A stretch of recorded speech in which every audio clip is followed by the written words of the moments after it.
Okay, guys, so today's book is called The Downstairs Girl. It is by Stacey Lee and it is historical fiction. So, this book takes place in the late 1800s in Atlanta, Georgia, a time where things were still somewhat segregated and people of any color were treated like second class citizens. I did not ever think about the way that Chinese people might have been treated during this time, but there were a lot of weird superstitions around Chinese people, and so they were treated just as bad, if not worse, than people who were Black during this time. And this girl, her and her guardian, have been secretly living in a basement that nobody knows exists underneath a print shop of a newspaper. And she loves living there. It's the only place really that she feels safe.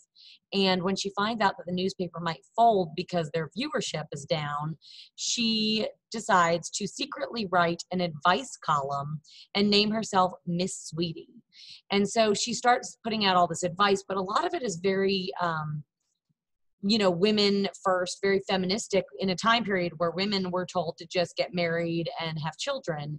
And so she is taken by the women, a lot of them, as being like just awesome. And the suffragists, the women who want women to be able to vote, they are all about Miss Sweetie. But there are, of course, people who are not about all of this attitude. And so they want to know who this Miss Sweetie is.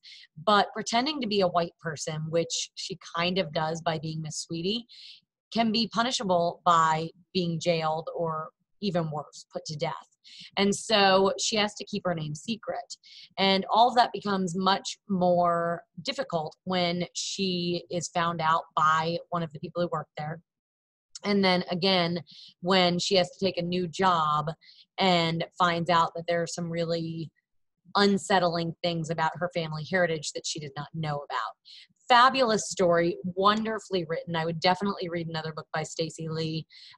Even if historical fiction isn't your thing, I really enjoyed this one and I think you will too. So pick it up today. We have it available on Sora. All right, guys, see you next time.